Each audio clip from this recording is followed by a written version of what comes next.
হলো তোমার সাজ? হ্যাঁ, হয়নি এখনো তোমার সাজ? চলো চলো। আমার থেকেও তুমি লেট করো। না না, চলো চলো। Hello everyone, welcome back to our channel. আজ চলে আসলাম তোমাদের কাছে নতুন একটা ব্লগ নিয়ে। চলো আজকে কোথায় যাচ্ছি আমরা সব কিছু তোমাদের সাথে শেয়ার করব। গুড আফটারনুন বন্ধুরা। হাওড়াকে বলা হয় ইন্ডিয়ার গ্লাসগো। তার কারণ হচ্ছে হাওড়ায় প্রচুর ইন্ডাস্ট্রি আছে, ওই জন্য একে বলা হয়। কিন্তু হাওড়ায় অনেক ঘোরার জায়গাও আছে। যেমন উদাহরণস্বরূপ বলি, যেমন শ্রীপুর বোটানিক্যাল গার্ডেন, ওখান থেকে গঙ্গা পেরোলি পেয়ে যাবেন প্রিন্সেপ ঘাট, মিলেনিয়াম পার্ক। তারপর এখানে বেলুড় মঠে গঙ্গা পেরোলি, আদ্যাপীঠ, দক্ষিণেশ্বর। তারপরে দেউলটিতে শরৎচন্দ্রের বাড়ি আছে, ওখানে রূপনারায়ণ নদী আছে। উলুবেড়িয়া, কালীবাড়ি, বেলকুলিয়া, দাসবাড়ি, যেটা আমাদের পাঁচলায় পড়ে, যেটা ভিডিও এর আগেও আমরা করেছি। হাওড়া এখানে মুন্সিরহাটে একটা সম্ভবত লোকনাথ বাবার মন্দির আছে। তো আজকেও আমরা হাওড়ার একটা বিখ্যাত মন্দিরে যাচ্ছি। কোথায় যাচ্ছি সেটা আস্তে আস্তে যেতে যেতে বলবো। আমি এখনো জানি না। এখনো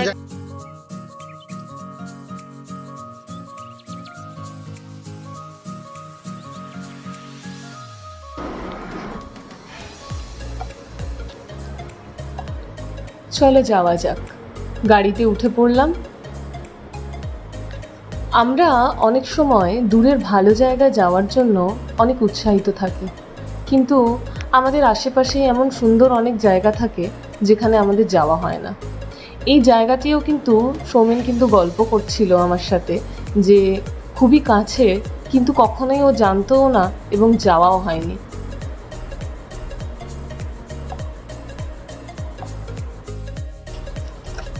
ভিডিওগুলো আমরা করি আমাদের ভালো লাগা থেকে। তোমাদের ভালো লাগাটা আমাদের কাছে ভীষণ ইম্পর্ট্যান্ট। যদি তোমাদের ভিডিওগুলো ভালো লাগে, লাইক করো, শেয়ার করো, কমেন্ট করে জানাও তোমরা যে ভিডিওগুলো কেমন হচ্ছে। কোনো ভুল হলেও সেটাও আমাদেরকে বলো, এবং সাবস্ক্রাইব করো আমাদের চ্যানেলকে আমাদের এগিয়ে নিয়ে যাওয়ার জন্য।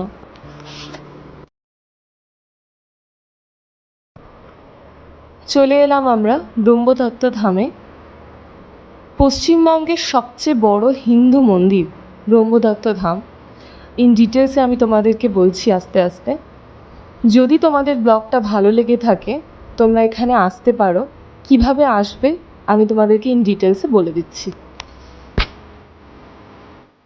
যারা হাওড়া স্টেশন থেকে আসতে চাইছো তারা হাওড়া স্টেশনে বর্ধমানের কট লাইনের যে কোনো ট্রেন ধরে তোমরা বারুইপাড়া স্টেশনে নেমে টোটো করে এই ব্রহ্মদত্ত ধামে কিন্তু চলে আসতে পারো। যারা বাই রোড আসতে চাইছো তারা ডানকুনি রোড ধরে ডানকুনি টোল ট্যাক্স পেরিয়ে 5 মিনিট এগিয়ে যাবে। একটা ওভারব্রিজ পড়বে, ওভারব্রিজের বাঁ হাতে একটা সার্ভিস রোড ধরে বারুইপাড়া স্টেশনে চলে যাবে। বারুইপাড়া স্টেশন থেকে মোটামুটি 15-20 মিনিটের মধ্যেই তোমরা পৌঁছে যাবে ব্রহ্মদত্ত ধাম।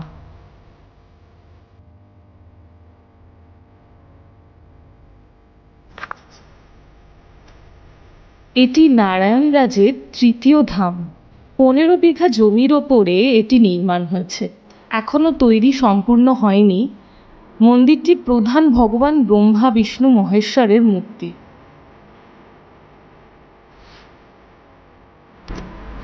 শ্রী নারায়ণ মহারাজ নারায়ণপুরের পুনের একজন সদ্গুরু। সদ্গুরু নারায়ণ মহারাজের মূলমন্ত্র হল মানুষের মধ্যে মনুষ্যের স্থান করা। সেই উদ্দেশ্যে নারায়ণ মহারাজ ভারতের চারদিকে ভিন্ন 4টি দত্তধাম নির্মাণ করছেন। এখনও সম্পূর্ণ হয়নি, যার মধ্যে 2টি ধাম ইতিমধ্যেই সম্পূর্ণ হয়েছে। 4টি দত্তধামগুলির মধ্যে প্রথমটি মধ্যপ্রদেশে নির্মিত হয়েছে, যা শিব দত্তধাম নামে পরিচিত আছে। দ্বিতীয়টি কন্যাকুমারীতে অনুসুয়া দত্তধাম নামে পরিচিত আছে। তৃতীয়টি কলকাতায়, যা ব্রহ্মদত্তধাম, এবং চতুর্থ যা অত্রি দত্তধাম, যা হিমাচল প্রদেশে এখনও নির্মাণের কাজ চলছে।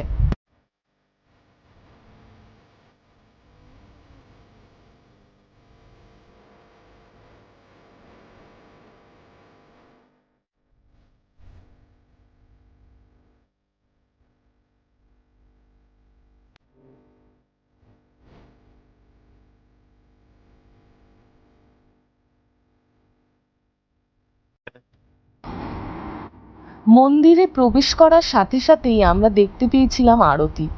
সত্যি অসাধারণ লাগছিল, অপূর্ব দৃশ্য।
ফেরার পথে ডানকুনিতে বৈশাখীর মেলা দেখে দুজনেরই ইচ্ছা করলো যাই একটু মেলা ঘুরে আসি।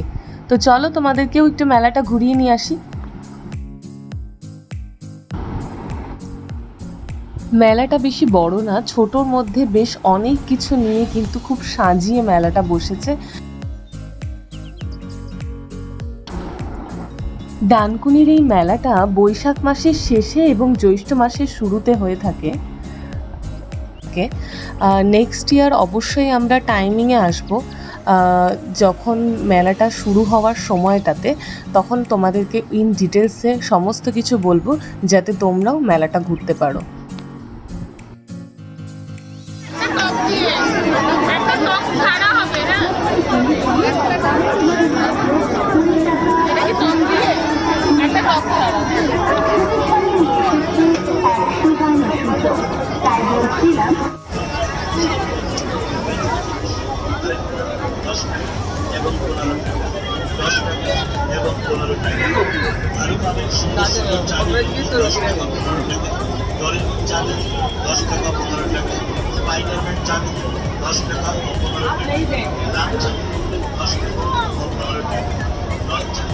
ব্লগটা এখানেই শেষ করলাম। চলো দেখা হচ্ছে নেক্সট ব্লগে। যদি ভিডিওটা ভালো লেগে থাকে প্লিজ লাইক করো, কমেন্ট করো অ্যান্ড সাবস্ক্রাইব করো আমাদের চ্যানেলকে।